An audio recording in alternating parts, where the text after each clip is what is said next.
Tapi dari kecil lo nggak punya isu apapun yang berhubungan dengan kondisi yang membandingkan dengan orang lain, lo merasa happy-happy aja, atau ini beda ceritanya?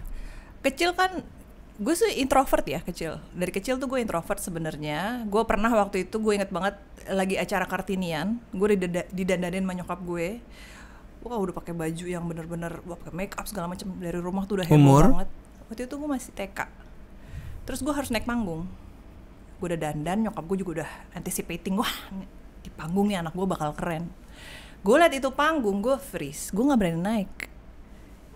Gue tuh ngerasa nggak pede buat ada di panggung. Waktu semua mata tuh ngelihat gue, orang-orang tuh perhatiannya ke gue semua. Ternyata gue nggak suka itu.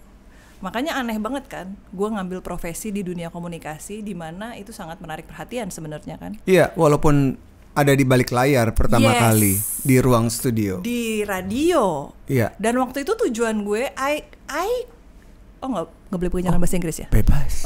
Saya harus dengan bahasa Indonesia. Kalau kau Ibu terbatas, kalau aku bebas ya, jadi aku boleh ya. Boleh. Aur-auran.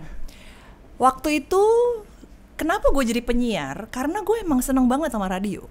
Gue tuh gede dengan dengerin radio. Perjalanan dari rumah ke sekolah itu dengerin radio. Waktu itu gue inget banget yang siaran itu adalah Ida Arimurti, Krisna Purwana. Karena itu adalah dua penyiar favorit bokap nyokap gue. Senior. Jadi gue pengen banget jadi penyiar as a profession ya, dan bukan sebagai batu loncatan. Kan orang banyak yang menjadikan profesi penyiar tuh nanti mau masuk TV. Gue sama sekali nggak ada. Jadi bukan batu loncatan, mengejar pekerjaan sebagai penyiar radio. Itu bukan batu loncatan. Bukan. Makanya gue, lo bisa tanya sama teman-teman gue dulu di MRA Group, di Female, di UFM. Gue tuh penyiar yang di paling Bandung. Di Bandung. Gue tuh penyiar yang paling jarang izin buat MC atau buat syuting. Karena bagi gue, profesi gue itu adalah penyiar, bukan MC, bukan presenter. Gue sangat suka profesi sebagai penyiar itu, gitu. Jadi orang tuh bingung, lo kok introvert tapi kok lo penyiar? No, I like the job. Dan the fact bahwa people can see me makes me even I felt better at that time. Jadi abis kejadian naik panggung dan kemudian ternyata tidak berani naik panggung, apa yang terjadi setelah itu yang berhubungan dengan rasa tidak nyaman? Apa semua yang berhubungan dengan semua mata memandang kemudian lo menarik diri, sama seperti kejadian panggung itu waktu masih bertahap ya? TK. Jadi sebetulnya step gue jadi penyiar itu cara gue keluar dari comfort zone gue.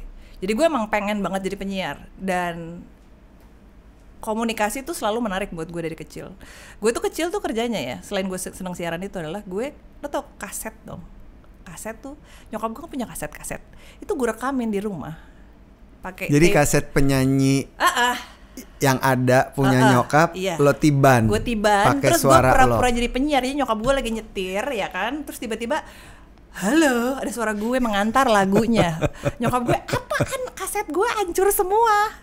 Ya gitu, saking sukanya gue jadi penyiar. Obses, gue pengen banget jadi penyiar. Dan akhirnya jadi penyiar. Dan itu tuh waktu gue mulai bersahabat dengan rasa takut gue dilihat orang. Dan gue inget banget gitu si Mutia Kasim, temanmu ya. Hai Mukas. Mukas tuh sampai, Irina kenapa sih kok kamu tuh selalu gak nyaman kalau orang merhatiin, tapi kalau siaran you look very comfortable. Tapi begitu di depan panggung atau pas nge-MC tuh kayak the attention people gave me tuh bikin gue freak out gitu. Ya gue belajar untuk bersahabat dengan itu. Tapi memang gue ngerasa bahwa penyiar itu gak selalu lo harus tujuannya untuk populer kok. Karena it's not my aim at that time. Dan gue ngerasa bahwa populer itu justru banyak bebannya. Lo ngerasa gak sih kayak lo gitu kan? Mungkin di the height of your career when people know you, lo gak free lo. Iya. Ya kan, lo jalan, ya kan? Saya mengerti, Bu. Ngerti banget kan, dikejar-kejar gitu. Gitu. Gue tuh takut liatnya. Gue tuh takut, gue nggak ngerasa bahwa itu adalah porsi gue dalam hidup. So I always beberapa kali gitu Mukas bilang syuting ini, audisi ini, gue nggak pernah mau. I just want to be a broadcaster at that time. gue nggak mau casting kayak gitu-gitu.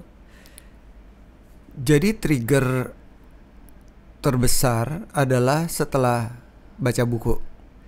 Trigger keluar dari imposter. Iya, ya kan? Ya bisa dibilang begitu. Bisa dibilang gitu. Jadi tapi rasa tidak nyaman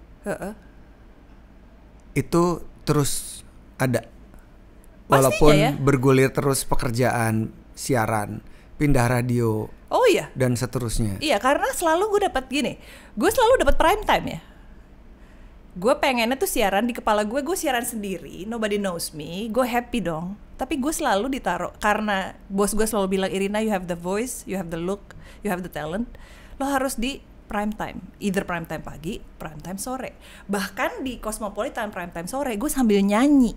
Menurut Ngana. Dan itu berapa kali tuh gue nyanyi diliatin sama pendengar datang khusus buat liat gue nyanyi sambil siaran dulu, segila itu ya. Tapi di situ gue bersahabat dengan rasa nggak nyaman sih. Gue ngeliatnya memang if I wanna do this, ya I have to deal with my discomfort. Dan akhirnya rasa discomfort ini menjadi temen gue. Emang nggak nyaman, tapi if I wanna do this, I have to befriended this feeling. Gitu. Jadi gue berteman dengan rasa gak nyaman. Iya, bersahabat dengan rasa takut, bersahabat dengan rasa tidak nyaman. Dan lo tuh adalah kebalikan dari kebanyakan orang yang ada di industri ini, industri entertainment, broadcasting, televisi, yang semua ujung-ujungnya mau tampil. Sekarang kan semua orang punya platform ya, seperti ini juga gitu. Betul. Dan belief itu atau kepercayaan dalam diri lo tuh begitu tebal apa karena merasa serta-merta lo tidak suka jadi perhatian banyak orang, atau mungkin memang ya inilah gua ada di balik layar saja.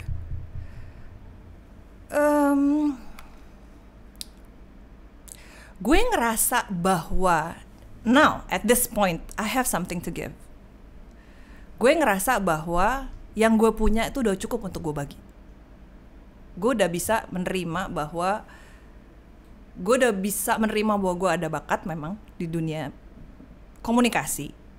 Entah kenapa gue ngerasa bahwa itu adalah salah satu talent gue dalam merangkai kata sebenarnya. I always love to read books, dealing with words, analyzing. Dan sekarang ini gue jauh lebih nyaman di dunia ini karena gue ngerasa bahwa ini memang bukan ruang buat ekstrovert doang. Ini ada ruang buat si introvert. Dan kenapa gue ngerasa bahwa gue tuh harus ada di sini? Karena yang kayak gue tuh banyak. Sangat banyak. Justru lebih banyak. Kayaknya dunia ini lebih banyak orang introvert. Yes. Gue lebih banyak ketemu orang yang gak bisa ngomong. Gue lebih banyak ketemu orang yang demam panggung, yang freeze kalau diliatin orang. Jadi gue ngerasa bahwa this is why I'm here. Karena gue karena I was one of them, I can help them. How to befriended the discomfort, how to befriended the fear of talking, how to befriended the attention, fear of attention. Itu gue bisa lebih banyak memberikan tools yang berguna buat yang ya gue temui, orang-orang yang gue temui dalam ngajar gitu. Menurut gue lebih sama-sama menantang ya orang yang introvert untuk tampil. Orang yang ekstrovert memang senang tampil. Tapi kalau gue lihat justru kedalaman, ketenangan jiwa dan bobot itu menurut gue jauh lebih banyak dimiliki oleh orang-orang yang introvert. Semoga ya. Ya, karena mereka lebih ke dalam. Iya. Karena kita internalize. Semuanya inner monolog, internalize. Kita menganalisa, kita mengolah data. Dan kemarin waktu kita sempet ngajar bareng tuh, gue seneng banget. Ada satu kata-kata lo yang gue inget banget, dan itu akan gue bawa nanti. Gue curi. Adalah yang pas lo bilang how we respond and how we react. Dan kebanyakan manusia tuh react. Harusnya kita respon gitu. Kalau gue ngelihat itu kelebihan introvert, dalam arti ekstrovert juga banyak kelebihannya, cuman introvert itu kebanyakan respon.